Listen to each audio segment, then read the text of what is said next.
Hi everyone. Today lessons is about relative pronoun atau conjunction pronoun. Ada 5 kata ganti hubung yang perlu kita ketahui, yaitu who, whom, whose, which, dan terakhir that. Kelima kata hubung tersebut memiliki arti yang sama, yaitu yang. Meskipun kelima kata hubung tersebut memiliki arti yang sama, namun kelima relative pronoun tersebut digunakan pada kasus yang berbeda. Pemilihan kata ganti hubung yang tepat diperlukan agar susunan kalimat sesuai dengan aturan penulisan kalimat. Kata ganti hubung atau relative pronoun biasanya digunakan untuk menyusun kalimat majemuk. Susunan kalimat majemuk terdiri atas dependent clause atau anak kalimat dan induk kalimat atau independent clause. Tanda khusus yang paling mudah dikenali dari kalimat majemuk adalah adanya kata ganti hubung, yaitu who, whom, whose, which, dan that. Oke, let's start the first one, that is who. Kata ganti who merupakan kata ganti hubung yang menunjuk orang dengan kedudukan sebagai subjek dalam anak kalimat atau dependent clause, klausa yang tidak dapat berdiri sendiri. Andaikan terdapat 2 buah kalimat dengan subjek yang sama, kedua kalimat tersebut dapat diganti dengan menyertakan who sebagai kata ganti hubungnya. Contohnya yaitu, she who is standing next to a car is my close friend. Ada 2 jenis klausa. Yang pertama, klausa yang tidak dapat berdiri sendiri, yaitu who is standing next to a car. Jika kita menganalisa kalimat utamanya yaitu, she is my close friend. Nah, di sini kita mau memberikan informasi lebih bahwa dia adalah teman dekatku, itu yang mana? Perempuan yang sedang berdiri di samping sebuah mobil. Nah, di sini karena subjeknya sama, jadi nggak perlu diulang-ulang. Si berkedudukan sebagai subjek, sehingga kata hubung yang tepat untuk menggabungkan 2 kalimat tersebut adalah who, karena she di sini adalah orang. Let's find another example. Miss Homsa is my English teacher. She stays in Bandar Lampung. Jadi ada 2 kalimat, kita menghubungkan dengan kata who. Kenapa kata who? Karena yang ingin dijelaskan yaitu subjeknya. Jadi, Miss Homsa, who is my English teacher, stays in Bandar Lampung. Atau bisa juga, Miss Homsa, who stays in Bandar Lampung, is my English teacher. Di sini yang akan kita jelaskan adalah Miss Homsa, dan Miss Homsa di dalam kalimat tersebut dia posisinya sebagai subjek. Oke, we jump to the second part, yaitu whom. Hampir sama dengan kata ganti hubung who. Kata ganti hubung whom juga digunakan untuk menggantikan orang. Orang yang dapat digantikan dengan kata hubung whom mempunyai kedudukan sebagai objek dalam sebuah kalimat. Contohnya yaitu, the man who I adore is Mr. Habibi. Jadi kalimat utama dari kalimat ini adalah I adore the man.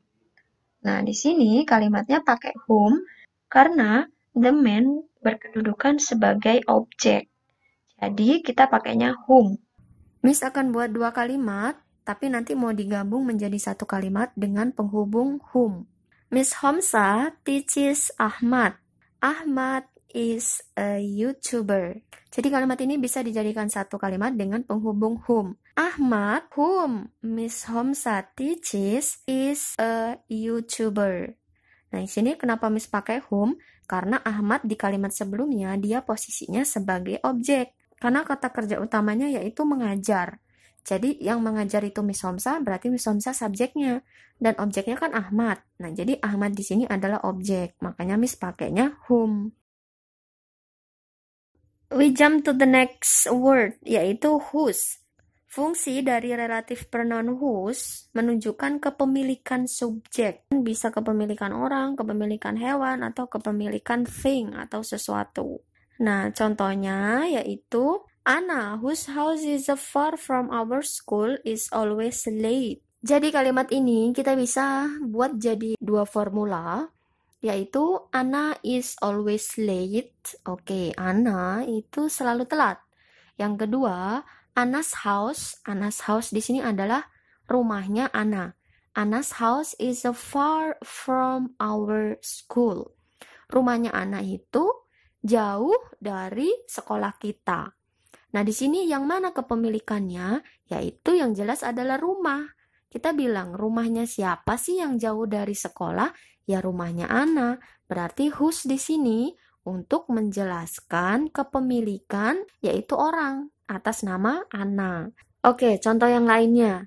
The man whose daughter won the tournament is a tennis coach. Laki-laki yang anak perempuannya memenangkan turnamen adalah seorang pelatih tenis. Nah, di sini kembali lagi. Whose di sini kan untuk kepemilikan. Kepemilikannya itu dalam bentuk daughter ataupun anak perempuan. Anak perempuannya siapa sih ini gitu kan? Nah, yang memiliki itu adalah si kata benda. Kata bendanya itu the man. Laki-laki yang anak perempuannya gitu. Jadi sebenarnya kalimatnya bisa dibuat jadi dua. Yaitu the man is a tennis coach, itu yang pertama. Yang kedua yaitu daughter won the tournament. Bisa juga his daughter won the tournament. Okay, the next one is which. Which is used for animals in general or things. Jadi which ini digunakan untuk menyatakan hewan secara umum atau menyatakan sesuatu. Kata which menunjuk pada benda yang berkedudukan sebagai subjek maupun objek dalam anak kalimat. Contohnya yaitu the dance which is very artistic will be performed this morning. Kalimat ini dapat kita bagi menjadi dua bagian. Yang pertama yaitu the dance will be performed this morning. Tarian akan ditampilkan pagi ini. Sama satu lagi, the dance is very artistic. Tariannya itu sangat artistik, sangat berseni. Nah, dua kalimat ini bisa kita gabungkan dengan kata which.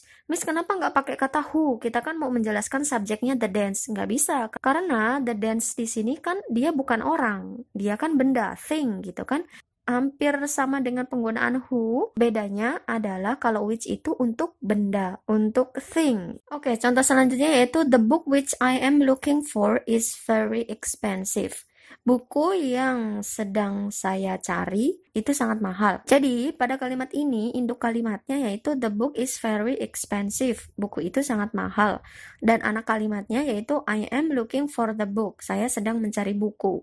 Buku apa sih yang saya cari? Buku yang mahal. Jadi, kalimat di sini karena subjeknya the book, kita mau menjelaskan bukunya, maka kita pakainya which. The last one is the word that. Penggunaan kata that dapat digunakan secara bebas, dalam artian dapat digunakan untuk menunjuk orang ataupun benda, baik kedudukannya sebagai subjek ataupun objek. Jadi di sini that ini sangat fleksibel. Jadi kesimpulannya, untuk kata ganti hubung that bisa digunakan untuk menggantikan who, whom, atau which. Jadi kecuali whose ya, karena whose itu untuk kepemilikan, jadi tidak bisa diganti dengan that. Contohnya yaitu Jessica that everyone likes is a nice girl. Jessica yang semua orang suka adalah gadis yang baik. Di sini kalimat utamanya adalah Jessica is a nice girl. Dan anak kalimatnya yaitu everyone likes Jessica.